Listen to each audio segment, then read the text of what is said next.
हम्म, जीव के पांच असाधारण भाव जो है, ये पांच समय हमारा विषय है। पांच समय के अंदर अब ये हम जिस बात कर रहे हैं, जो कर्म की बात कर रहे थे, और उसके बाद में ये आता है कि जीव के पांच असाधारण भाव जो है।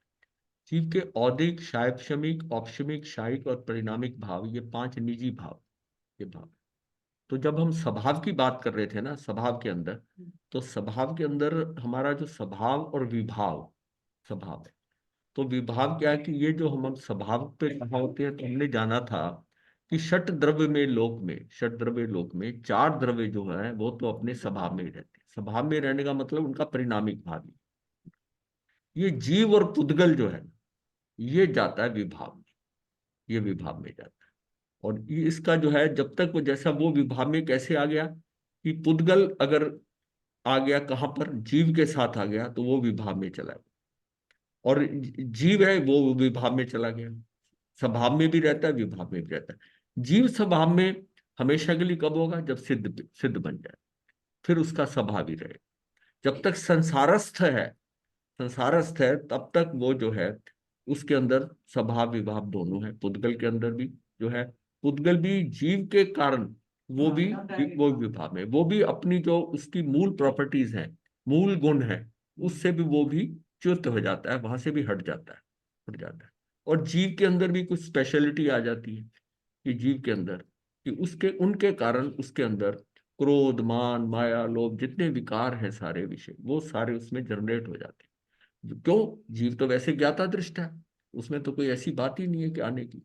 तो इसका मतलब है कि ये दोनों का कॉम्बिनेशन जो है, ये इसको जो है, हाँ, दोनों की अपने अपने गुण जो है, मूल गुण है, उनसे थोड़ा हटा देता है, हटा देता है। और ये मतलब वो विभाव में आ जाते हैं, दोनों के कॉम्बिनेशन से विभाव में आते हैं। अब ये पांच तरह के भाव जो बताए गए हैं, कि हमारे पांच तरह के भाव होते हैं, इसमें जो तो तीन भाव है ना, ये जो हॉरिजेंटल लाइन है, ये ऐसे लाइन जो है, ये भाव हमारे रहते हैं। परिणामिक भाव का कर्मों से कोई संबंध नहीं है। ये शुरू में जो हमारी वैल्यूज हैं, जैसे जीवत्व है, अस्तित्व है, भवितव्यता, भवितव्यता, ये सारा जो है, ये परिणामिक भाव में है, परिणामिक भाव है, जिसके अंदर कोई परिवर्तन जो है, स्वभावतः कोई परिवर्तन नहीं होता। औदिक भाव से क्या है कि ये कर्मों के उदय से औदिक भाव होता है। और शायब श्रमिक भाव है कि यही हमारे पास, तो इन तीन भावों से ही हम यहां तक पहुंचे, तीन भावों से। और उसमें मेन जो शायब श्रमिक भाव है, इसमें आत्मा की थोड़ी निर्मलता होती है। औदिक भाव तो उसको हटा, कर्म बांधने के लिए कर देता है, क्योंकि जैसे ये क्या है, ये कर्म निष्पन्न औदिक भाव आता है। कर्मों के कारण जो औदिक भाव आता है, कब आता है, जब द्रव्य कर्म जो लगे हुए कर्म हमने बांधे थे, उनका हटने का समय आया, तो उस समय वो अपना प्रभाव देते हैं। जिस समय वो कर्म जो आत्म प्रदेशों के साथ, यानी कि कहते हैं, तो होते तो एक्चुअली कर्म कर्म के साथ ही है, क्योंकि आत्म प्रदेशों का स्पर्श गुण नहीं है। पर एक ही स्थान पर अवगाहना करते हुए, तो हम ये भी कह देते हैं कि आत्म प्रदेशों से बंधे हुए। बंध तो उसका उसी के साथ होता है, कर्म का कर्म के साथ होता है, लेकिन उसका प्रभाव जो है, वो पहले कर्म जो बंधे थे, वो भी प्रभावित करते हैं जब उदय में आते हैं। और जैसे सत्ता में पड़े हुए हैं, वो प्रभावित नहीं करते।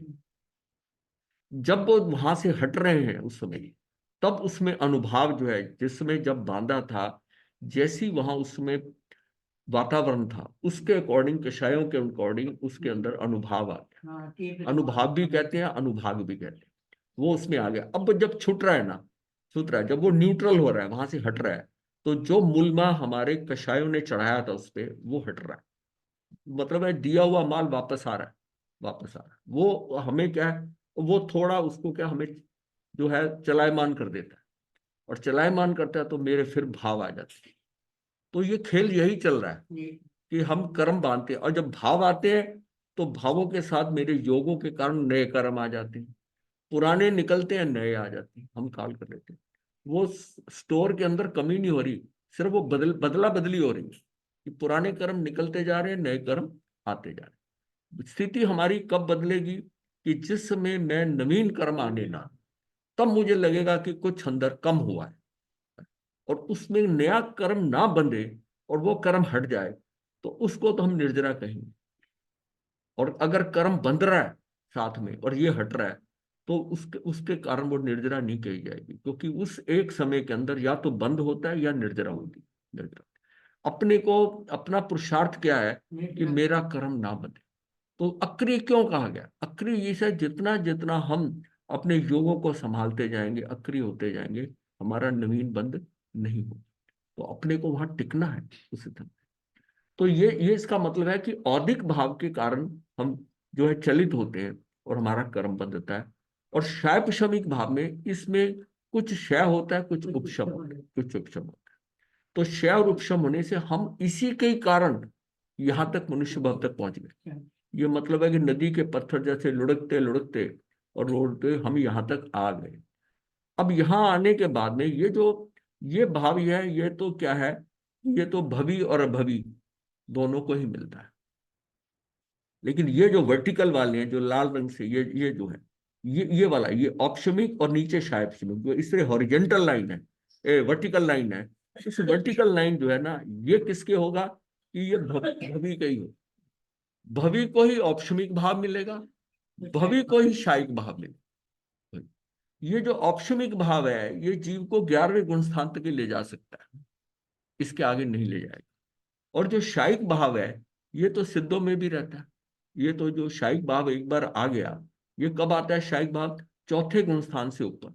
चौथे गुण स्थान में भी आ सकता है, उसके ऊपर भी आ जाता है। उस समय उसका सम्यक्त के बाद में शायिक भाव, जिस टाइम सम्यक्त होता है तब उसको पांचवा भाव ही होता है, शायिक भाव मिलता है। शायिक भाव मिलता है, तो इसका मतलब उसकी कैटेगरी क्या है? चौथे गुण स्थान के बाद में आएगा, बाद में आएगा जब शायिक भाव होता है। जिसमें कि वो जो 3 कैटेगरी हुई थी मोहिनी, दर्शन मोहिनी की, उसमें से जो तीसरी जो है सम्यक्त दर्शन मोहिनी है, वो पूर्णतः खत्म हो गई, पूर्ण खत्म। वो हमारा शायिक भाव। तो ये दो भाव जो है ना, ये तो ऑप्शन में, ये भाव हम लेके यहाँ तक आए हैं। परिणामिक भाव जो है, ये तो मिथ्या दृष्टि में भी है, और ये अभवी अभवी दोनों में ही है। परिणामिक भाव सिद्धों में भी रहता है, सिद्धों में भी रहता है। सिद्धों में एक ये शायिक भाव रहेगा, एक ये परिणामिक भाव रहेगा। बाकी सबके कॉम्बिनेशन रहते हैं। औपशमिक भाव का यह है, उपशम का होता है, सिर्फ मौनी कर्म का होता है, मौनी कर्म में होता है। तो इसमें भी मोहिनी कर्म का होता है, तो इसमें भी 2 कैटेगरी हो जाती है। जिस टाइम उपशम सम्यक्त होता है, तो उसमें 2 ही होते हैं, दर्शन और चरित्र। तो इसके 2 ही भाग होते हैं। जैसे जैसे और ये शायिक जैसा ये वाला परिणामिक भाव है, इसमें कई है मतलब भाव, लेकिन उसमें से जो असाधारण है, जो किसी और जीव में नहीं होते, उसकी कैटेगरी ले ली। तो वो उसका क्या है कि उसका अस्तित्व है, यानी कि ले लीजिए। और क्या है उसके बाद में दूसरा जो है कि ये भव्यतव्यता और अभव्यतव्यता, ये दोनों कैटेगरी है। भव्यतव्यता और अभव्यता, ये 3 होते हैं। लेकिन जब सिद्ध बनता है, तो अब भव्यतव्यता वाला तो खत्म हो गया ना, भव्यता उसमें तो भवी जीवी होगा, भवी जीवी इसमें से। और एक उसमें जो उसका अस्तित्व कायम रहेगा, वो रहेगा, वो रहेगा। तो इसके परिणामिक भाव 3 होते हैं, तो इसके शायिक के 2 होते हैं। ये औदिक भाव है, 21 भाव है। और शैव शमी के 18 भाव, 18 इनकी कैटेगरी है। उसमें ज्ञान दर्शन ये सारा आ गया डिटेल। वो अभी आ जाएगी डिटेल, हाँ वो आ जाएगी डिटेल। हाँ जी। जैसे सर्व से सर्व का बंध होता है, हम्म। तो जो भी बंद होता है पूरे आत्म प्रदेशों में होता है। हाँ जी, ठीक है। हाँ उसका प्रभाव पूरे आत्म हाँ प्रदेशों पर। हाँ हाँ तो इसी प्रकार जब उदय आता है कर्म, हाँ तब भी सर्व से सर्व का उदय होता है। हाँ, ठीक है ठीक है। हाँ। लेकिन जो किसी अंग विशेष पर प्रभाव होता है उसका, उसको क्या माने? नहीं उसका आत्मा का तो नहीं, का होता है ना। अंग अंग विशेष में क्या प्रभाव होगा? जैसे कहीं पर दर्द हो रहा हाँ है तो या ठीक है, कोई कोई वो अंग तो है वो हाँ, लकवा हो गया, हाँ तो वो वहां तो पर क्या, उसको कैसे माने? हाँ उसको कि तेजस शरीर से, जैसा तेजस शरीर के कारण सारा इफेक्ट होता है सारी बॉडी के अंदर। जो तेजस शरीर जो है ना, तेजस है, वो उसका वो सारे में ही जो है ना, जो आपकी जहां पर जैसी उसकी शक्ति है उस पर इफेक्ट करता है। मान लिया पैरालिटिक अटैक हो गया, वो उसके तेजस शरीर के कारण होता है। वो वहां पर उसमें इफेक्टिव नहीं रहता।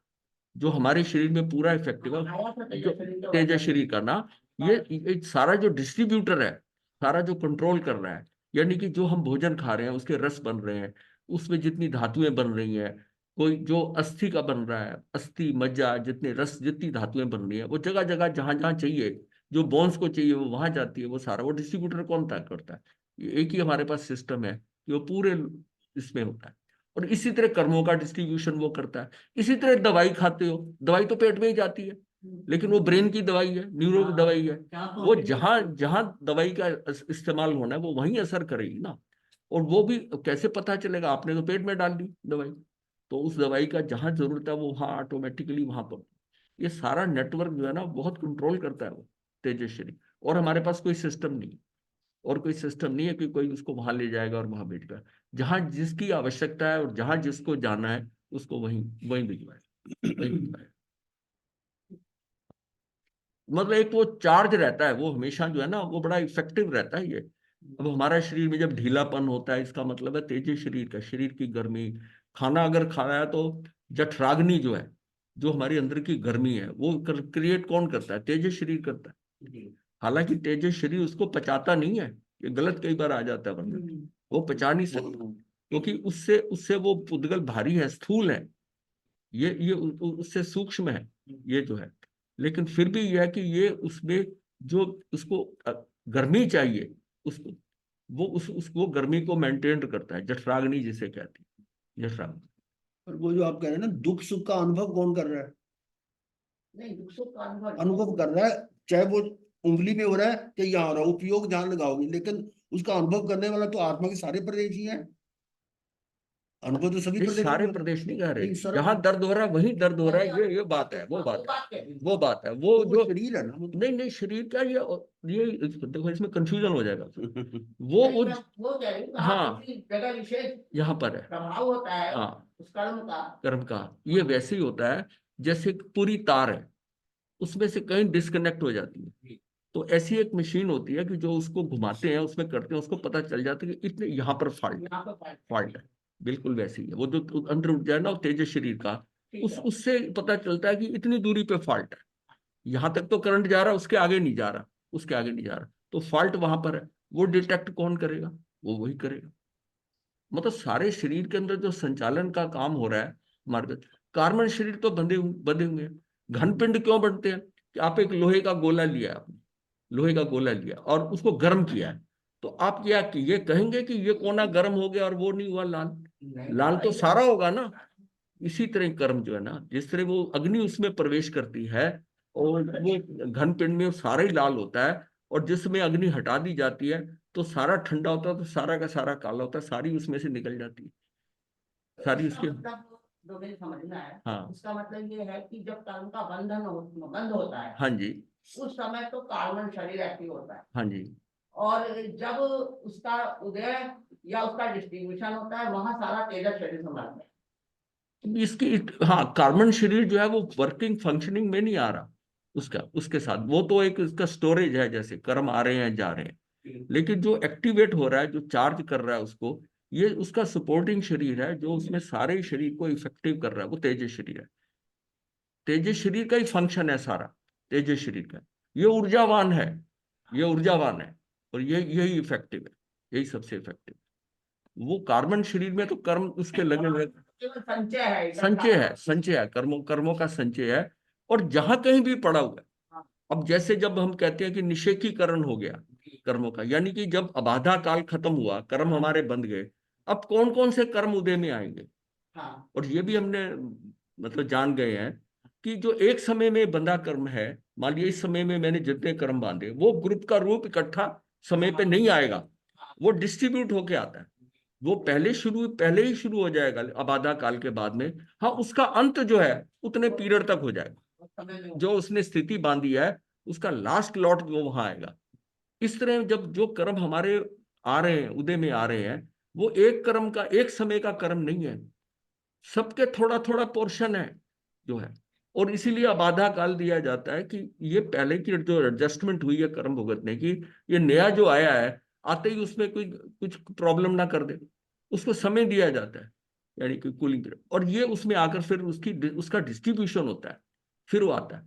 फिर डिस्ट्रीब्यूशन होने का मतलब वो क्यू में नहीं लगते, जैसे हम कहते हैं इस समय में ये कर्म आएंगे उदय में, ये वो पड़े रहते हैं अपने स्थान पे, पड़े हुए अपने स्थान पे रहते हैं, और उस समय वहां से निकल के आते हैं। ये नहीं कि वो लाइन निषेकीकरण का मतलब एक लाइन क्यू में हो जाते हैं, कि पहला बैच ये आएगा फिर अगले समय का ये आएगा, ऐसा नहीं है, ऐसा नहीं है।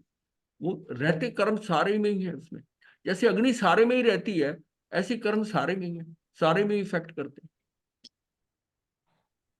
महेश्वरी जी, हाँ जी।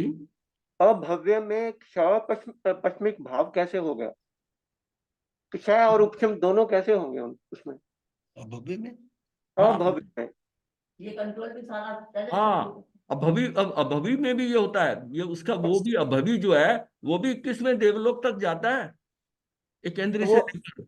वो तो उसकी मतलब जो, उसके क्षय भी होते हैं, इसका मतलब हाँ पार्टली हाँ क्षय हाँ होता हाँ हाँ, कर्म सारा होता है, तभी शैवशम होता ही तो तभी वो 21वें देवलोक तक चला जाता है।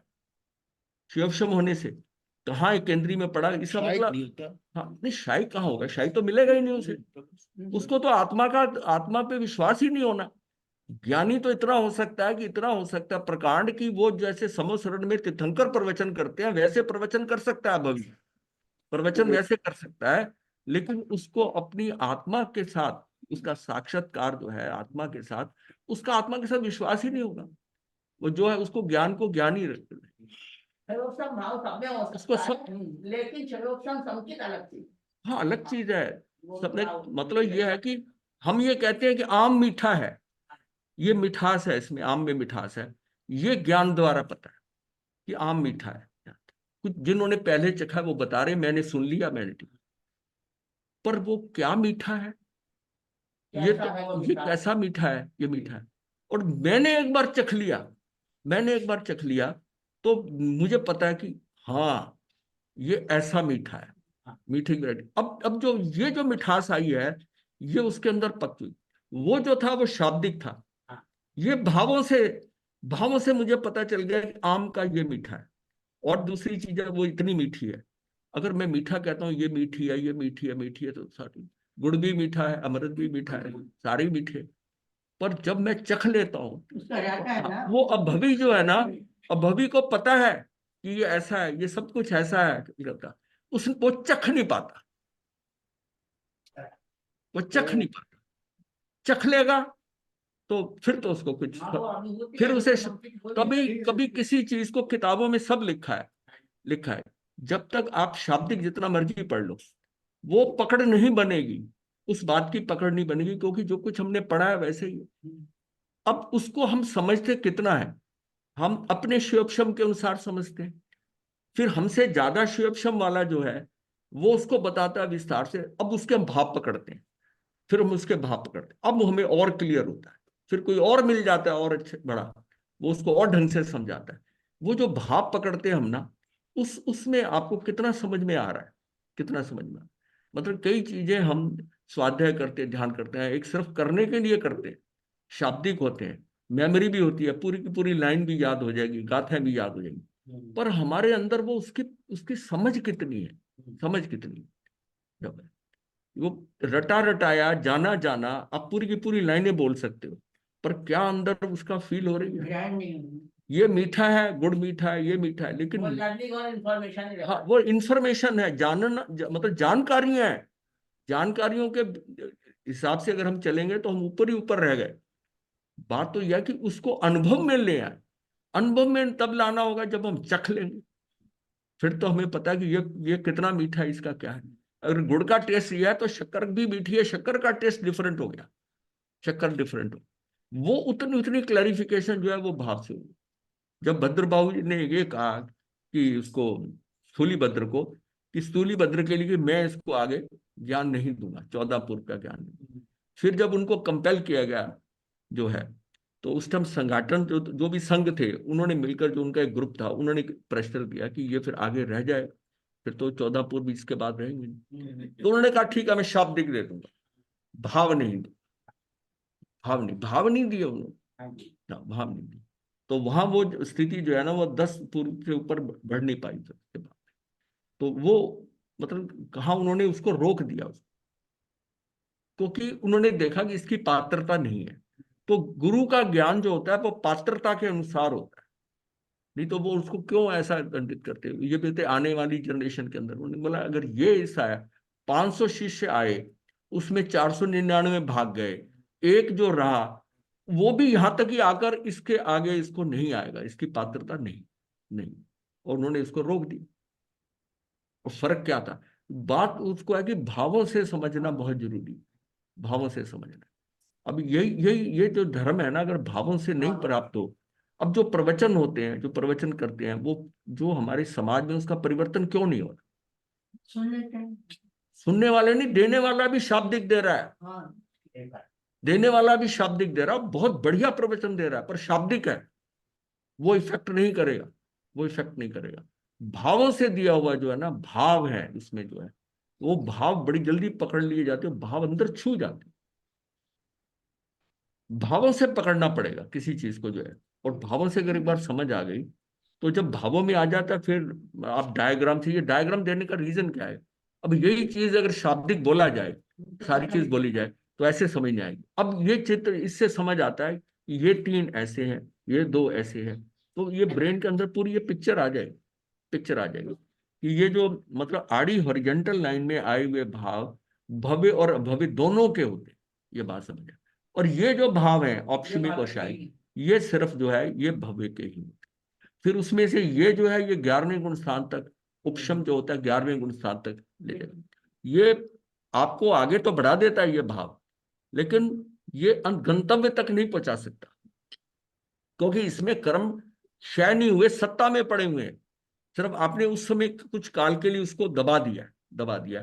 तो ये जितना दबाते जाओगे, वो 11वें में आकर 11वें से ऊपर नहीं लेके जाए, नहीं लेके जाए। जबकि 11वें तक वो जो है उसके अंदर वीतरागता आ गई है। 11वें में, हाँ 11वें में,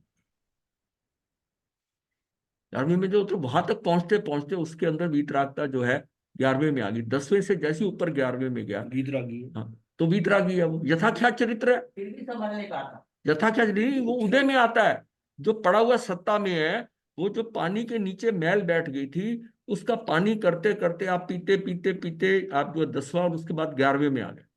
अब 11वें में आप थोड़ा सा ऊपर हो और समय जब गुजरा एक अंतर मुहूर्त का, तो उसने नीचे मैल को टच कर लिया, और मैल को टच करते ही वो मैल मैल का हो। जब तक सफाई थी उतने तक चला, उतने तक चला। तो ये शैवक्षम भाव भी इसी तरह है कि उसमें शय भी होता है, उपशम भी होता है, शैवक्षम। तो ये दोनों मतलब कैसे होता है ये शैवक्षम किसका होता है? शैवक्षम किसका होता है? ये जो भी हमारी घाती कर्म है, उसके अंदर, घाती कर्मों के अंदर शैवक्षम कहाँ होगा?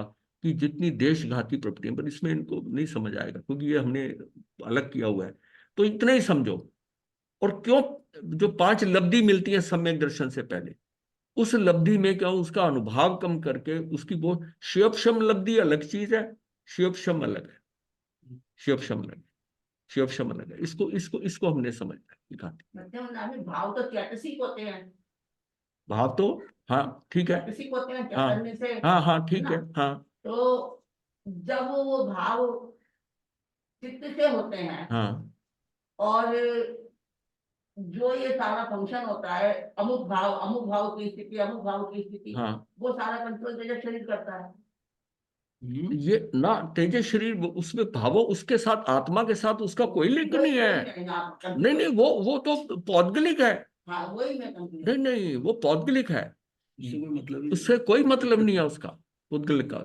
हाँ, आत्मा के स्तर के, मैंने जैसा अब मेरे समझ में आया हाँ, कि तेजस शरीर जो है कर्मों के जितने भी वो है उसमें मतलब उसका रोल रहता है। कर्मों में पौद्गलिक फंक्शन कर रहा है, उसकी फील्ड पौद्गलिक है, शरीर में है। हाँ, वो उसके आत्मा उसमें उसका कोई चक्कर नहीं है। तो कर्मों अगर का उसका जो वहां तक, फंक्शन चेंज अगर हो उसका रहा वहां है, तक हो जाए, तो उसकी जो लोहा हजम, उसके लक्कड़ पीछे हजम, भाव पत्थर हजम है, वो तो हाँ, कर्म भी हजम कर जाएगा। उसकी जठराग्नि तो कर्म भी हजम कर जाएगी। जठराग्नि की बात अगर हाँ आप जानते, हाँ जो कर्मों में करण लग रहे हैं, हाँ वर्तना वर्तना संक्रमण, ये हाँ जो भी लगते हैं, हाँ तो ये परिवर्तन तो पौद्गलिक होता है, हाँ, पौद्गलिक है। लेकिन उसके पीछे भाव भी तो होते हैं कारण। आत्मा के। भाव आत्मा भात्मा, उन्हें भाव होना अलग बात है। और भाव भी किसके होते हैं? हर एक के अपने अपने हैं। वो लेकिन भाव तो चैतसिक होते हैं, चैतन्य हाँ तो ठीक है, होते हैं। आपसे क्या है भाई, एक दूसरे के ऊपर नमित नैमित्तिक संबंध तो है ना। ठीक, हो गया ये। हाँ, नैमित्तिक संबंध तो है ही ना। ठीक है, ठीक है। भाई कुम्हार ने घड़ा बना दिया, कुम्हार चलता बना, घड़ा क्या है? ओ, मतलब उसका उसका उपादान मिट्टी का, उसका रिलेशन है घड़े का, मिट्टी का और घड़े का रिलेशन है। कुम्हार आकर बना गया, वो निमित्त नैमित्तिक संबंध है। कर्ता कर्म संबंध किसका? मिट्टी और घड़े का, ठीक है, ओके। मिट्टी और घड़े। औदिक भाव जो है आत्मा की जो पर्याय कर्म के उदय से प्रकट होती है, कर्मोदय निष्पन्न भाव, कर्मों को दे निष्पन्न भाव एक प्रकार की वैभाविक स्थिति है। औदिक भाव का क्या मतलब है? कि वैभाविक स्थिति है। औदिक भाव में वैभाविक स्थिति है, कर्म के उदय से ये क्रोध मान आदि जो भाव आ रहे हैं, ये सारे किसी आने, ये औदिक भाव कर्म उदय में आ गया, और उसके उदय के आकर हम वैसे ही रिएक्ट कर गए कि जिस तरह वो द्रव्य कर्म हटा तो हमारे भावों में भी वैसे आ गया, और उसके कारण ये औदिक भाव हो गया, औदिक भाव हो गया। इसमें देखिए औदिक भाव में 4 गति के हैं, 4 कषाय के हैं, 3 वेद के हैं, मिथ्या दर्शन है, अज्ञान है, चरित्र मोहनी के उदय से असंतत्व। ये कौन सा है? कि चरित्र मोहनी का उदय है उसका, यानी कि उसमें क्या असंतत्व आ गया। फिर वेदनी आयु नाम गोत्र के उदय के कारण परिणाम असिद्धित्व आ गया। असिद्धत्व का मतलब है कि ये इनकी मौजूदगी में उसको सिद्ध नहीं बन सकता, चाहे केवली हो जाए। तो ये इन चारों से, इनसे एक सिद्धित्व आ गया। और फिर जो होता है कि प्रत्याख्यानी के कारण जो होता है कि अप्रत्याख्यानी से वो उसको देशवृत्ति आती है, इसका मतलब संयम समझ नहीं आता। फिर और एक चौकड़ी 4 की है, उससे वो सर्वृत्ति नहीं लेता, संयम नहीं लेता। तो ये टोटल मिलाकर जो है ना, ये जो और 6 लेश्याएं होती हैं, ये जो है ना 21 भाव आ जाते टोटल। और शैप शमिक भाव जो है, ये भाव शय और उपशम से उत्पन्न होता है। विपाक को देख, इसमें अगर आप टोटल करोगे ना तो इसमें कंफ्यूजन नहीं करना। ये चरित्र मोहनी के उदय से असंतत्व आ गया, वेदनी आयु नाम के गोत्र उदय का कारण ये असिद्धित, इसको एक काउंट करेंगे। 6 लिशिया होगी, संयम संयम भी आ जाएगा, सर्ववृत्ति भी आ जाएगा, वो इसमें इसमें मेंशन नहीं है। अच्छा, तो इसका मतलब 3 वो कैटेगरी हो जाएंगी। तो 4 4 ये 8 और 3 11, 12 ये 13 यहां पर हो गया, और यहां पर ये 14वां हो गया, 14वां हो गया, और ये यहां पर 14, हाँ सिद्धत्व। 15, हाँ 15, और ये 6 21 हो जाएंगे। 6 21 21 भाव है, 21 भाव ही है। शैव शमिक भाव जो है, ये भाव शय और उपशम से उत्पन्न होता है। विपाकोदय के रुक जाने से तथा दूसरे अंश का प्रदेश होदय नीरस कर्म दलिकों का वेदन करता है। नीरस कर्म किसको कहेंगे? कि वो कर्म प्रदेशोदय तो हो रहा है नीरस कर्म का, अनुभाग नहीं है। अनुभाग नहीं मतलब कुछ वेदन नहीं करा रहे नीरस कर्म। तो ये कौन से नीरस कर्म दलिकों का वेदन द्वारा क्षय होते रहने से जो आत्मा की शुद्ध प्रकृति होती है, वो श्योपशमिक भाव है। अब श्योपशमिक भाव क्या है? कि हमारे जो कर्म है ना, जैसे उसमें उदय में आता है चतुस्थान, मैंने बताया 4 4 तार की चाशनी है, 2 तार की चाशनी है। जैसे द्विस्थानगत कैसे होता है? कि ये जो कर्म है ना, इसमें भी ग्रेडिंग होती है कर्मधाती। तो उसमें जैसा होता है कि हम ये कहते हैं कि ये जो कर्म है ना, ये हमारा ये हलाहल की तरह है, फिर ये विष के तरह है, ये कांजीर की तरह, ये नीम की तरह कड़वा है, मतलब कड़वाहट में भी इतने इतने आ जाते हैं। ये कैटेगरी होती है। जो लास्ट वाली कैटेगरी होती है ना, उसके अंदर जो होता है ना, उसके अंदर परिवर्तन आ जाता है। वो कर्म के अंदर आप वो कर्म को दबा सकते हैं। जैसे हमारी 48 घाती कर्म है, 48 घाती कर्म टोटल है, यानी ज्ञानावरणी दर्शनावरणी इसका मिलाकर 48 47 प्रकृति। 148 में से 47 प्रकृतियां ये है। इस 47 के अंदर सर्वघाती कितनी है? सर्वघाती 21 है, और देशघाती 27 है। अब वो शिवक्षम जो होगा ना, इस 27 के अंदर भी जो इसके अंदर जो द्विस्थानगत है, उसका जो है, उसको देशघाती के अंदर उसका वो दब जाएगा, उसको हम शिवक्षम करते हैं। ये बात फिर से बताइए। जैसे कि हमारी जो है 47 प्रकृतियां हैं, हाँ 47 घाती कर्मों की, हाँ 8 कर्मों की 148 उत्तर प्रकृतियां होती हैं, और उसमें से 47 घाती की हैं, 47 घाती की हैं, और 101 अघाती की, 101 अघाती की। जो 47 प्रकृतियां, अब उसको 47 में आप देखेंगे कि कैसे है। जैसे आप ये मान लीजिए कि उसका है 5 है ज्ञानावरणी, ज्ञान ज्ञानावरणी, 5 में सर्वघाती केवल ज्ञानावरणी, 4 को इधर डाल दो, 1 को इधर डाल दो, ठीक है। अब उसके बाद दर्शनावरणी का आया, तो दर्शनावरणी के अंदर केवल दर्शन वो यहां रहेगा चतुष्ट में से, और बाकी जो है वो इधर आ जाएंगी। मतलब ये क्यों गया? 3 इधर आ गई, 3 इधर आ गई। अच्छा, फिर उसके बाद में उसमें निद्रा पंचक है, वो पांचों की पांचों सर्वघाती है, संघाती। वो सर्वघाती। तो ये ज्ञान और हो गया। अब आ गया मोहिनी। अब मोहिनी में क्या है कि जो दर्शन मोहिनी लेंगे पहले, उसमें मिथ्यात्व और मिश्र ये सर्वघाती ये है। सर्वघाती। और जो सम्यक्त वाली है, जो तीसरी कैटेगरी, जो शुद्ध कैटेगरी है, वो आएगी, वो उसमें आ जाएगी देशघाती के अंदर, देशघाती में। देशघाती में आ जाएगी। चरित्र मोहिनी के अंदर, चरित्र मोहिनी के अंदर अनंतानुबंधी, अप्रत्याख्यानी और प्रत्याख्यानी, ये चार चार चार तीनों के, ये इसमें आएगी 12। और उसमें स्वजलन जाएगा, स्वजलन उसमें जाएगा। और अंतराय की पांचों देशघाती, देशघाती होती है, वो सर्वघाती नहीं होती। इनका आप टोटल करेंगे 21 आ जाएगा, और उधर 27 आ जाएगा, 27 आ जाएगा।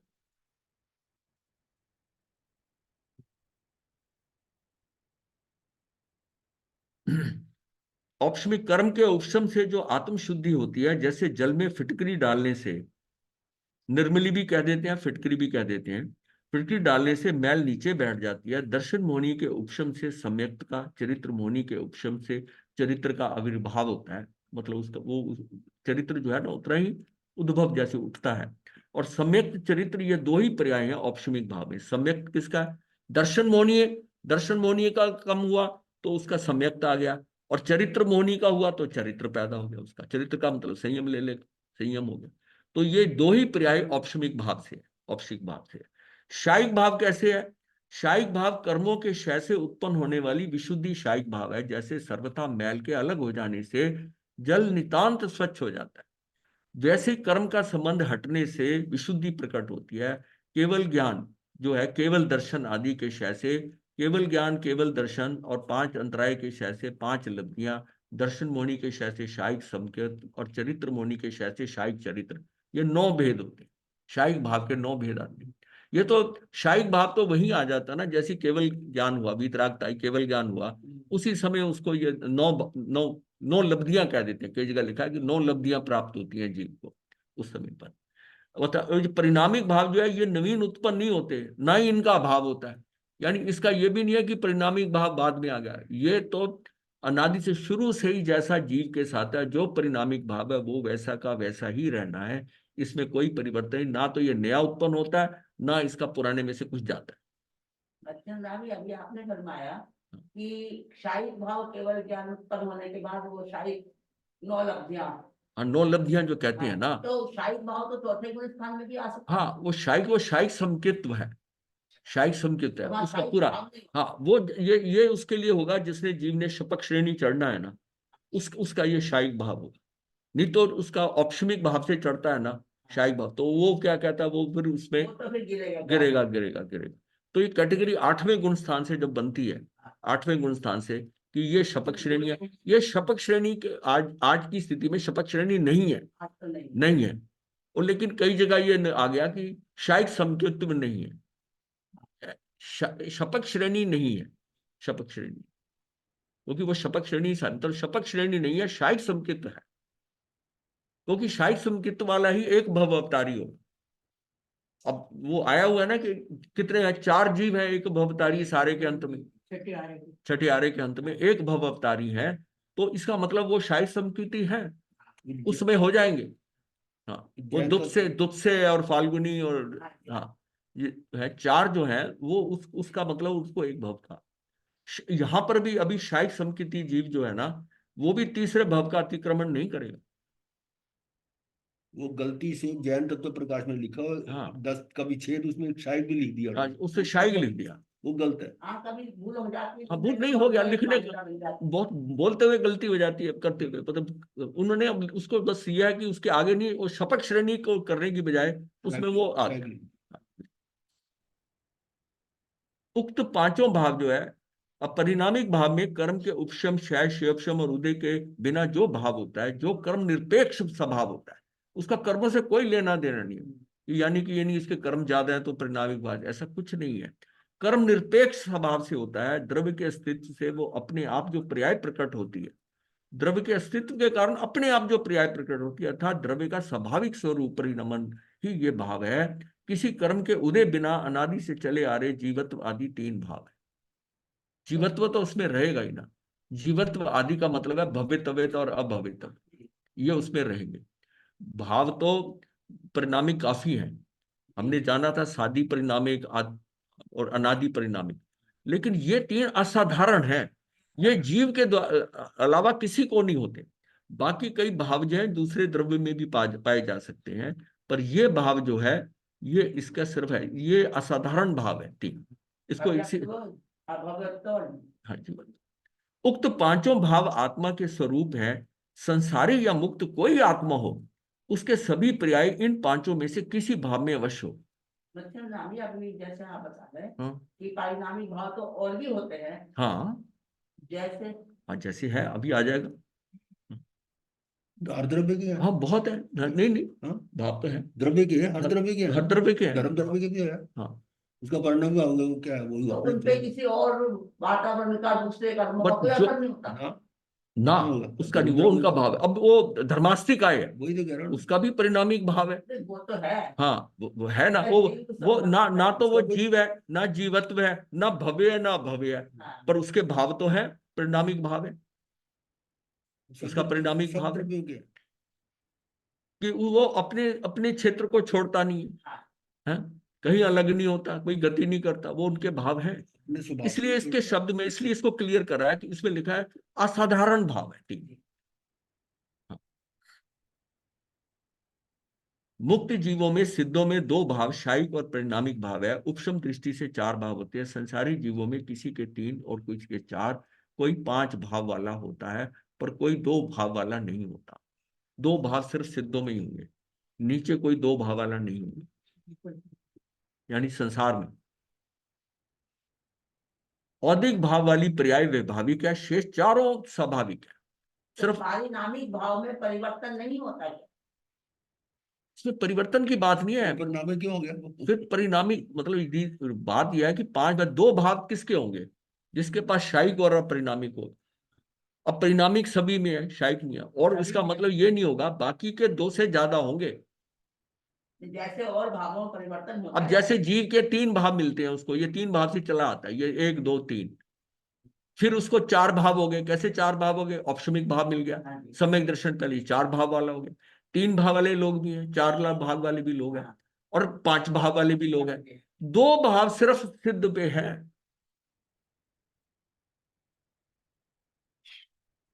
दो भाव सिद्ध के ही है। शायद मेरे एक शायिक होगा उसका, देखिए ना तो उसका औदिक भाव है सिद्ध का, ना उसका शैपशमिक भाव है, उपशम भी उसका नहीं है, उसका तो शायिक और परिणामिक भाव है। तो ये मनुष्य में कहाँ होगा? ये जो पांच भाव है, हाँ ये मैं शायद दोनों को मिक्स कर रही हूँ। जो भाव शब्द है, हाँ जो विचारों से संबंधित है हाँ भाव शब्द, हाँ। उससे अलग है ये भाव। ये क्या है? हमारी ये ज्ञान की पर्याय है, हाँ, ये ज्ञान की प्रक्रिया ये है। ज्ञान की पर्याय है। हाँ, तभी मैंने वो आपसे प्रश्न ये पूछा ज्ञान कि की पर्याय है, ये ज्ञान की पर्याय है। अलग अलग चीजें हाँ मिक्स नहीं करना। हाँ। समय सार गाथा 320 में मोक्ष के कारण रूप भाव का खुलासा किया है। वहां औदिक, औपशमिक, शायपशमिक और शायिक भावों को पर्याय रूप बताया है, और द्रव्य गुण को परिणामिक भाव का है। अब समझ में आ गई? ना द्रव्य कुछ बदलेगा, ना गुण बदलेगा, जो कुछ बदलेगा पर्याय बदलेगा। मतलब समय सार में कितना क्लैरिफिकेशन दे दिया है इस बात का। इनमें मोक्ष का कारण कौन है, इसका वर्णन इस प्रकार से है। परिणामिक भाव क्या है? मोक्ष का कारण नहीं है, क्योंकि वह अक्रिय है और उसमें कार्य नहीं होता। आपकी बात का उत्तर आ गया, परिवर्तन हाँ होता ही नहीं इसमें। हाँ। परिणामिक भाव है, मोक्ष का कारण नहीं है, क्योंकि वह अक्रिय है, उसमें कार्य नहीं होता। औदिक भाव क्या है? मोक्ष का कारण नहीं है, क्योंकि राग आदि भाव, औदिक भाव बंध रूप है तथा बंध के कारण है। ये तो बंध का कारण है औदिक भाव, तो मोक्ष का कारण कैसे हो सकता है? ये तो औदिक भाव रहेगा। हाँ भाई, उदय कर्म का उदय तो जो केवल ज्ञानी है उसके भी हो रहा है, कर्म का उदय हो रहा है। उसका कर्म का उदय हो रहा है, तभी तभी वो, जब तक उदय होकर वो खत्म नहीं होते तब तक वो इस संसार में है ना। नाम कर्म भी चल रहा है, गोत्र कर्म नोत्र है, ये नाम गोत्र ये सारा चल रहा है, उसका सात वेदनी जो है वो भी चल रहा है, आयुष उसका चल रहा है। तो इसका मतलब उदय तो हो रहा है ना। तो इसलिए अघाती कर्मों में उदय होता है, औदिक भाव होता है, और क्षय होता है। क्षय होता है, दो ही होते हैं उसके अंदर, ना तो शिवपशम है ना उपशम है। और ना शायिक है। ये इन्हीं दो भाव है, दो भाव, आघाती कर्मों के दो ही भाव। और घाती कर्मों के अंदर मोहनी कर्म के तो है, उसमें उपशम होता है। और बाकी के अंदर कौन से भाव होंगे? बाकी भाव है चार हो सकते हैं, शिवोपशम भी हो सकता है, शायिक भी हो सकता है, सब हो सकता है। उपशम सिर्फ मोहनी कर्म का होगा, बाकी को बाकी चार जो है उनका उधर ऐसे हो। उपशम, शिवोपशम और शायिक, ये तीनों भाव मोक्ष के कारण हैं, क्योंकि ये शक्ति के निर्मल कार्य रूप हैं। इसमें उपशम होता है, शिवोपशम होता है, शायिक होता है। शायिक तो है ही है निर्मल, लेकिन उपशम और शिवोपशम में भी निर्मलता आई है, मतलब कहीं उसका अनुभाव कम हुआ ही हुआ है। उपशम में वो मैल नीचे बैठ गई है, शिवोपशम में थोड़ी निकली है, थोड़ी बाहर चली गई, थोड़ी अंदर है, तब भी आत्मा की निर्मलता तो है ना। ये हमको आगे बढ़ाती है, आगे बढ़ाती है। ये तीनों भाव मोक्ष के कारण है। मतलब मोक्ष जो है इन तीन कारणों से हो सकता है, तीन कारण से। ये भी छूट जाएगा बाद में उपशम, ये आगे बढ़ाएंगे, ये शिवोपशम है और फिर शायिक भाव लेके जाएगा, शायिक भाव। ज्ञानावरण, दर्शनावरण और अंतराय, इन कर्मों के ही औदिक, शैवशम और शायिक, ये तीन। मोहनी कर्म के औदिक, शायिक, शैवशम और उपशम, ये चार। तथा आघाती कर्मों में उदय और क्षय, ये दो अवस्थाएं हुआ करती हैं। तो आघाती कर्मों में दो ही भाव है, उदय और औदिक होना। इसलिए कहा जाता है कि तू आघाती कर्मों का कुछ नहीं कर सकता। आघाती कर्म का वो तो जैसे बंधे हैं उदय में आएंगे और अपने आप क्षय हो जाएंगे।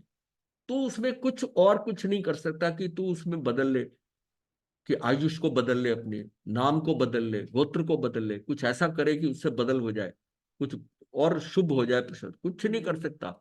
इस जन्म में पिछले जन्म के, पिछले मतलब अगले जन्म के बने हैं, और वो जो है जैसे बंधे हैं वैसे ही भोग कर निवृत्त होगा। चाहे तुझे केवल ज्ञान हो जाए, चाहे कुछ हो जाए, वो तो वैसे के वैसे ही पूरे करने पड़े, वो पूरे करने पड़ेंगे। जिन केवलियों को नहीं पूरे होते वो समुद्र घात करके उसको बराबर करते हैं उसके साथ में, वो भी करते नहीं है, होता है, वो होता है।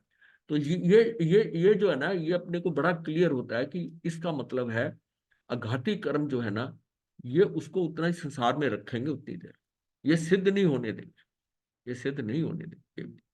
ये जो है, क्योंकि इसमें वो कुछ कर नहीं सकते, केवल ही कुछ नहीं कर सकते कि मुझे केवल ज्ञान हो गया, मुझे इस संसार में रह के क्या करना है, कुछ नहीं कर सकते। जितना आयुष बांधा है वो भुगतना पड़ेगा, वो भुगतना पड़ेगा, उसमें कोई बदलाव नहीं। घाती कर्म जो है, इसमें इसका बदलाव आपके पास है। बात वो आप अपनी क्षमता के अनुसार शिवक्षम कर सकते हो, क्षय कर सकते हो, उपशम कर सकते हो। ये इसमें घाती कर्म, घाती कर्मों में ये पुरुषार्थ से आप कुछ कर सकते हो। लेकिन इसमें भी क्या है कि इसके अंदर कोई पुण्य बाहर की क्रियाओं से इफेक्टेड नहीं है, कि मतलब मैं पुण्य कर दूं, पुण्य का लाभ मुझे घाती में मिल जाता है, इसमें नहीं मिलता। तो मैं पुण्य इसमें इसका लाभ कैसे मिले कि ये ना बंधे, ये चला जाए, नया ना बंधे। इसमें तो आप नवीन को रोक सकते हो, और जो पुराने वाला है वो उसका तो वैसे जैसे आएगा उसके साथ वैसा ही आपको करना पड़ेगा। इसमें आपको वो करने का भाव अक्रिय होना पड़ेगा। जितना जितना आप कार्य करने के अंदर से हटते जाओगे, घाती कर्म कम होते जाए। जितना जितना आत्मा में स्थिर होते जाओगे, पुराने कर्म जो है निकलते जाएंगे, नवीन बनेंगे। तो सबसे ज्यादा घाती कर्म को कंट्रोल करने का यह है कि तू अपनी आत्मा में, यानी तू अपने उस रेस्ट हाउस में रेस्ट कर, उससे तू वेल प्रोटेक्टेड है। अगर तू कर्मों की शक्ति तो कुछ नहीं है।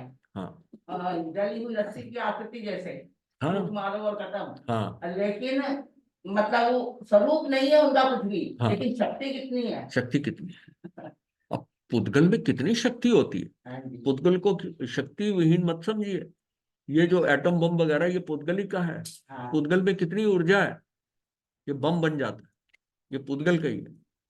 पुद्गल उसके जो है डिफ्यूजन, डिफ्यूजन जो होता है जैसा भी है, हाँ उसको मिलना, वो उसी उसके अंदर से ऊर्जा इतनी निकलती है। इसका मतलब पुद्गल में भी ऊर्जा बहुत है। अगर आत्मा में अनंत वीर्य है तो उसके अंदर भी कोई कम नहीं है, कम नहीं है। उसकी विस्फोटक प्रकृति नहीं जानते हम कि क्या है। हाँ वो मतलब जड़ है लेकिन ऊर्जा विहीन नहीं है। जड़ है, ऊर्जा विहीन नहीं है कि ऊर्जा नहीं है उसमें, ऐसी नहीं है। वो ऐसा तांडव कर दे कि समझ ना आए। धर्मास्तिकाय, अधर्मास्तिकाय, आकाश और काल, इन चारों द्रव्यों का तो शुद्ध परिणमन सदा परिणामिक भाव रूपी है। धर्मास्ति, अधर्मास्ति, आकाश और काल, इन चारों द्रव्यों का तो शुद्ध परिणमन सदा परिणामिक भाव रूप है। इनके द्रव्य गुण तो परिणामिक भाव है ही, साथ ही इनकी पर्याय भी परिणामिक भाव रूप कही गई है, क्योंकि उनमें उत्पाद व रूप की धारा शुद्ध एक रूप होती है। हाँ, ठीक है।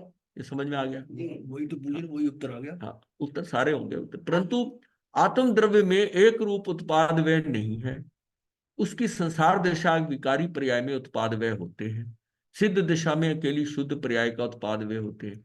इस प्रकार जीव में उत्पाद व्यय वाली पर्याय एक रूप नहीं है, इसलिए वो परिणामिक भाव। चारों द्रव्यों में जिस प्रकार उत्पाद व्यय की एक धारा रूप त्रिकाल चलती है, उसी प्रकार जीव द्रव्य में उत्पाद व्यय की एक धारा त्रिकाल रूप नहीं है, तीनों कालों में एक जैसी नहीं है, वो समय से समय बदलती रहती है। जिस प्रकार एक परमाणु द्रव्य में पीड़ा नहीं है, परमाणु के द्रव्य जो द्रव्य है इसमें क्या है, पौद्गलिक यानी में पीड़ा नहीं है, पीड़ा का अभाव है। जैसे अग्नि में दीमक का अभाव है, सोने में जंग का अभाव है। अभी इसमें क्यों नहीं है, उसका रीजन यह है कि सोने में जंग नहीं रखता है, अभाव है तो है, अग्नि में दीमक नहीं लगेगी।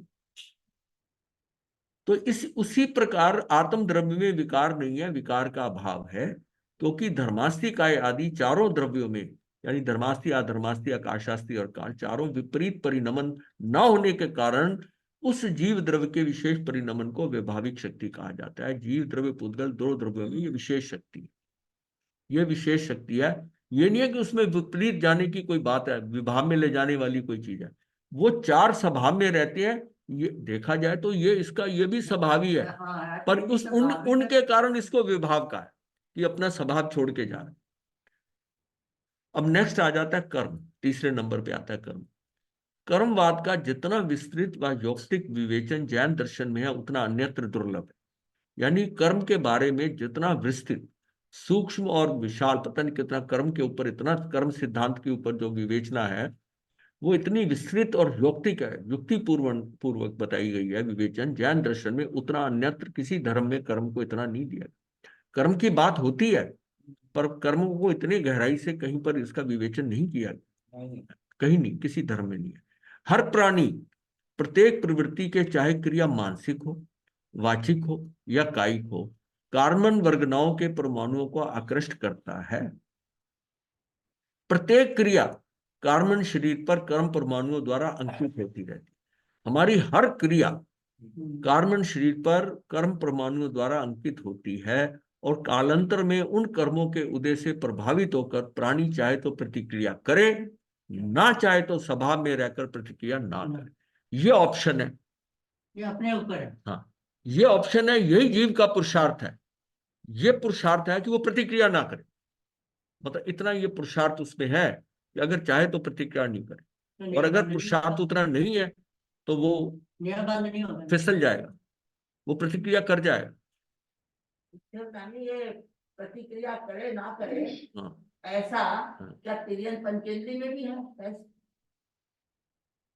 जैसा मनुष्य में? हो सकता है, क्यों नहीं हो, सम्यक दर्शन तो है ही है, सम्यक दर्शन तो है। जब ये डिसाइड कर लिया कि मुझे ये कच्चा पानी, नंदन मनियार ने, उसका जीव ने, कि मैंने ये पानी नहीं पीना, जहाँ बहनें कपड़े धोती हैं वो पानी पीना है, तो इतनी समझ तो है ना, इतनी समझ तो है। अब वो चंड कौशिक को कि मेरी दृष्टि से मरते हैं, मैं मुंह अंदर बिल में डालकर पूंछ बाहर रहने दूं, और उसने लिया। अब इतनी समझ है ना उसमें। तो हाथी में देखो पैर और नीचे नहीं किया उसने। हाँ, उसने पैर नीचे नहीं किया कि जीव मर जाएगा, वो नहीं तो क्या है, ये मनस्क जीव है ना, पचेंद्री मन है, ये सारा समझता है। जब ये आता है कि शेर के भव में उनको सम्यक दर्शन हो गया, महावीर के जीव को, महावीर के जीव उन्होंने जब समझाया तो वो जीव समझता है। अगर जीव नहीं समझते तो समस्वरण में क्यों जाते, समस्वरण में चल के जाते हैं जीव जो है, हाँ, तो रिंझ जाते हैं। अब उनको उससे देखो ना, इसका मतलब वो भाव तो ग्रहण कर रहे हैं जो बोला जा रहा है, नहीं तो उनको क्या पड़े कि वहां जाए। और जब सुन रहे हैं तो सुनते हुए वो प्रभावित इतने हैं कि बकरी भी सुन रही है, शेर भी सुन रहा है। नहीं है। हाँ, क्योंकि उस क्षेत्र के अंदर उसका वैर नहीं है। यहां तक कि एक जगह मैंने पढ़ा था कि आप हम नहीं जानते पर कई जीवों को वहां पर हो सकता है कि सम्यक दर्शन भी हो जाए संवत्सरण में जाकर उस भावना। मतलब इतनी उस श्रद्धा से सुनते हैं और टिक के बैठ के सुनते हैं। दहाड़ नहीं मारता शेर, वो बैठ के जाके सुनता है। अब वो कैसे समझता है ये मान, भगवान की वाणी तभी कहते हैं निश्रित होती है, वो अपने हिसाब से ग्रहण कर लेता है। अगर वो जंगाचारण शेर को समझा सकते थे कि तू ये क्या कर रहा है, मांस खा रहा है, तू तो तीर्थंकर बनने वाला है, जीव है, तो उसकी समझ में आई ना बात। जीव जो है त्रियंच भी है ना। ऐसे केसेस हैं सुनामी के अंदर, कुछ लोग डूब गए और पानी में बहते चले गए और उनको समुद्र नजारा, रास्ता नहीं नजर आ रहा। तो वर्णन मैंने पढ़ा था कि एक सांप जो था वो उसके पास जाता था, फिर घूमकर आगे एक तरफ जाता था, 2-3 बार उस दिशा में जा रहा था। तो उसने सोच के कि मरना तो है ही है, ये कुछ कह रहा है मुझसे, तो उस दिशा के अंदर उसने तैरना शुरू कर दिया। तो एक टापू मिल गया उसको, वहां से दिखाई नहीं दे रहा था पानी, और वहां से वो उसको ले गया वहां। एक डॉल्फिन है, वो मनुष्यों से बहुत प्यार करती है, मनुष्य से प्यार। मतलब ये जीवों के अंदर जो मनस्क जीव है, वो ऐसी ऐसी बात नहीं है। अभी कुछ केस पढ़ा था कि शेरनी ने ना किसी और जीव के बच्चों को पालना कर दी, उनको उठा के लाई और उसको मारा नहीं, उसने मारा नहीं। हाँ, हाँ। वो देखी थी ना मैंने, वो दो भाइयों वाली, जो दो भाइयों ने शेरनी को शेर बच्चा पाला था। नहीं, वो तो खैर उसकी समझ, वो तो है रियल स्टोरी है वो। रियल स्टोरी जो है कि उन्होंने बचपन के अंदर शेर को पाले थे ऐसे छोटे बच्चे, वो बड़े हो गए, धीरे धीरे बड़े हो गए, वो दहाड़ने लगे। तो ये अमेरिका की बात है, पड़ोसियों ने फोन करके वो फिर ले गए। अब इतने सालों बाद वो युवा हो गए, उन्होंने रिकॉर्ड चेक करते करते कि वो शेर के बच्चे कहाँ छोड़े गए, गवर्नमेंट ने कहाँ छोड़े, तो उनको पता चला कि कीनिया के किसी जंगल में, वो कीनिया में आके जंगलों में घूमते रहे। एक आवाज लगाते थे उसके नाम की, जो पहले लगाते थे। शेरनी ने दूर से आवाज सुनी, उसमें वो दौड़ती आई, और ऐसी दौड़ती आई कि जैसे वो, मतलब उसको देखकर डर लग रहा था, जो उसको पिक्चराइज किया हुआ था, वो डर लग रहा था कि उसके ऊपर आती, दोनों कंधों के ऊपर अपने दोनों आगे के पैर रखकर और उसका मुंह चाटने लगी, और फिर इधर उधर देखने लगी। तो वो समझ गया वो दूसरा भाई कहाँ है। फिर उनको अपने शेर से अपने हस्बैंड को लेके आई, उससे उसको मिलवाया, उसको मिलवाया। ये रियल स्टोरी है। क्योंकि ये पूरा देखा था, ये मेरे ख्याल अभी भी यूट्यूब पे यूट्यूब पे फिल्म है हाँ, पूरी। ये करीब मैंने 10 मतलब दीक्षा से ही बहुत पहले देखा हुआ है। शेरों का ऐसे ही है, कुछ देख लो, कोई नाम नाम कभी याद नहीं है। लॉयन ऐसे कुछ है। बॉर्न फ्री महाराज, बॉर्न फ्री, हैं? Born free. बॉर्न फ्री, अच्छा बॉर्न फ्री। बता दिया। हाँ, नहीं, ये तो मतलब बड़ा प्रचलित था वो उस टाइम जब हमने। Born free. फिर उसका परिणाम आता है कि कृत की प्रतिक्रिया, इसलिए उन्हें पुराकृत कर्म कहा गया। मतलब वो जीव में क्या है कि प्रतिक्रिया करे या ना ना करे, बस ये हमारी अंडरस्टैंडिंग होनी चाहिए। ये अपने ऊपर है। कर्मों के उदय पे कंट्रोल नहीं है। कर्म जैसे भी जब उदय में आ जाता है, उससे पहले तो है उदीरना, कुछ कर लो, आप ऐसे कार्य कर सकते हो, ऐसे तप ऐसा कुछ कर सकते हो कि उनकी उदीर ना हो जाए, समय से पहले आ जाए, अपनी मर्जी से ले आओ, अपने उदीर ना करते। ये भी पुरुषार्थ में ही है आपका। लेकिन जो ज्यादातर कर्म में पता नहीं, जब उदय में आते हैं, मुझे उस समय संभलना होता है, उस समय संभलना होता है कि ये कर्म उदय में आया है, तो उसमें मैं रिएक्ट ना करूं। लेकिन क्या होता है कि हम थोड़ा इम्पल्सिव होते हैं, उस समय इम्पल्सिव होकर एकदम उत्तेजित हो जाते हैं, उत्तेजित हो जाते हैं और नवीन कर्म बन जाते, इसलिए आज तक मुक्त नहीं हुए। बस ये एक बांध लगाना पड़ेगा, ये बांध लगाना पड़ेगा कि मेरा नवीन कर्म ना बने, पुराने जैसे आ रहे हैं, जैसा आ रहा है, जैसा कोई कर रहा है करता रहे, मैंने कुछ लेना देना नहीं है, क्योंकि मैंने कुछ इसके बारे में सोचा, मैं फंसा। ये सोचो ना, मैंने बांधा मेरे की, मैं हाँ, मार रहा हूं। जो भी मेरे साथ हो रहा है, जो व्यवहार हो रहा है किसी दूसरे का, जो मुझे परिस्थितियां मिल रही हैं, जो मुझे वातावरण मिल रहा है, जो कुछ भी मिल रहा है, ये मेरे कर्मों के अनुसार मिल रहा है, मेरे कर्मों के अनुसार मिल रहा है। और वो अगर मिल रहा है ना, उसमें रिएक्ट मत कर, रिएक्ट मत कर। रिएक्ट करते ही, जैसे ही तूने रिएक्शन करा, रिएक्शन का मतलब है राग और द्वेष। कमती बढ़ती अलग बात है, लेकिन तू फंसा, नया कर्म।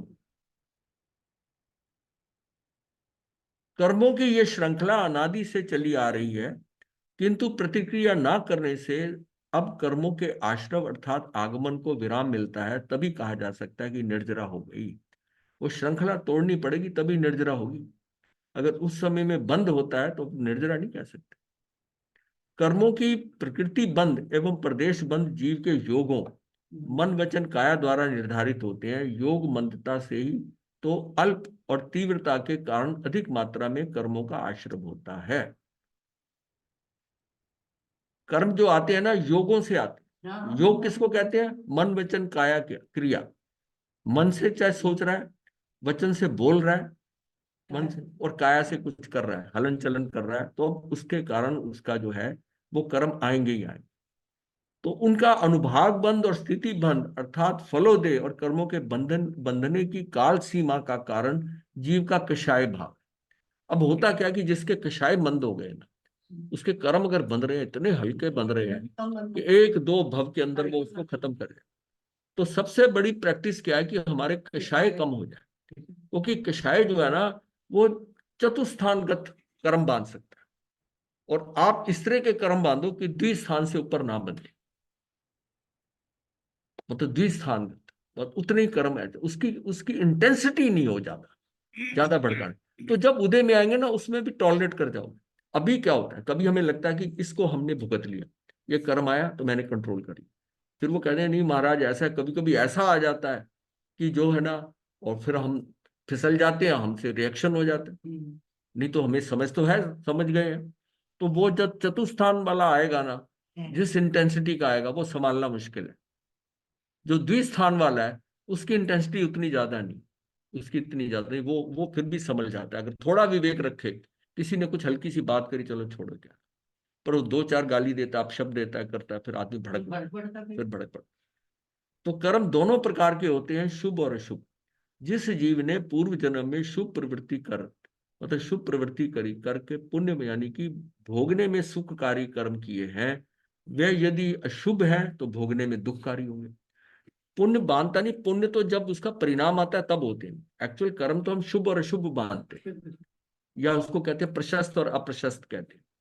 तो ये क्या है कि इसका मतलब है जिसमें अब भोगने में सुखकारी होता है तब हमारा पुण्य होता है, और जो है उसका भोगने में जब आता है दुखकारी होता है तो पाप कर्म बांधे हैं।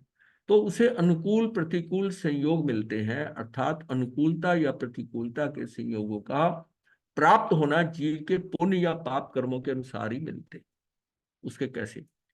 एक ही माँ बाप के जुड़ गए दो बच्चे, एक सुंदर एवं बुद्धिमान, दूसरा बच्चा कुरूप और मंद बुद्धि।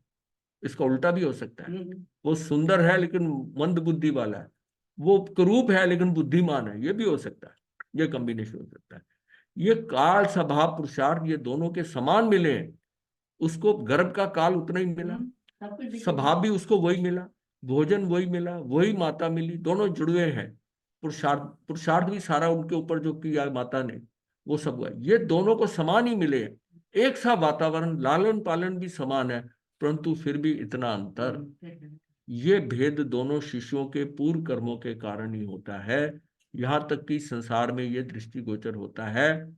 पूर्व जन्म सिद्ध हो गया। ये कर्मकृत नाटक चल रहा है, तू इसका देखने वाला है। कर्म कभी धनिक बनाता है तो कभी निर्धन बनाता है, कभी मनुष्य का स्वांग भरवाता है तो कभी पशु का, कभी बाप का तो कभी बेटे का। ये 84 लाख स्वांग तुझे भरने हैं। कर्म जैसा कहे वैसा स्वांग भर दे ना, प्रेम से भर दे। जब स्वांग ही भरना है तो दुखी क्यों होता है? जब स्वांग ही है, नाटक ही है। अब रोल तुझे विलियन का मिला है कि हीरो का मिला है, जब है ही रोल है, उस एक्टिंग ही करनी है तो कर ले, आराम से कर ले। है तो ये स्वांग, पर तूने इसे वास्तविक मान लिया है, इसलिए तू दुखी हो रहा है। अच्छा स्वांग मिलने पर तू अपने को सुखी मान लेता है, पर वह स्वांग फिर बदल जाता है। जिसको तू समझता है ये बहुत अच्छा है स्वांग, ये बड़ा अच्छा हो रहा है, और वो फिर वो दुखी कर देता है, फिर बदल जाता है। तो ये खेल तो सारा स्वांग है। ये बात यह है कि हमने उसको स्वांग नहीं समझा, उसको रियलिटी समझकर हम जो है ना, यानी इतना इतना है कि स्वप्न में भी उस जो चीज हो रही है उसको भी रियलिटी समझकर हम कितने दुखी हो जाते हैं स्वप्न। मतलब वो सच्चाई नहीं है जो है। नाटक का यही भी जोड़ दो। अच्छा चलिए नाटक बंद करते हैं, पटाक्षेप करते हम्म, हैं। ओम नमो अरिहंताणं नमो सिद्धाणं नमो आयर्याणं नमो वज्रायणं नमो लोये सब साहूणं चतारी मंगलम अरिहंता मंगलम सिद्धा मंगलम साहू मंगलम केवली पनत्तो धम्मो मंगलम चतारी लोकोत्तम अरिहंता लोकोत्तम सिद्धा लोकोत्तम साहू लोकोत्तम केवली पनत्तो धम्मो लोकोत्तम चतारी शरणं पवज्यामि अरिहंते शरणं पवज्यामि सिद्धे शरणं पवज्यामि साहु शरणं पवज्यामि केवली पनतं धम्मं शरणं पवज्यामि अरिहंता जी का शरण सिद्धा जी का शरण साधुओं का शरण केवली कृपया धर्म का शरण चार शरण सुख करने मंगल करने सदा ही मंगल सदा ही मतेन वंदामि महाराज। हाँ जी।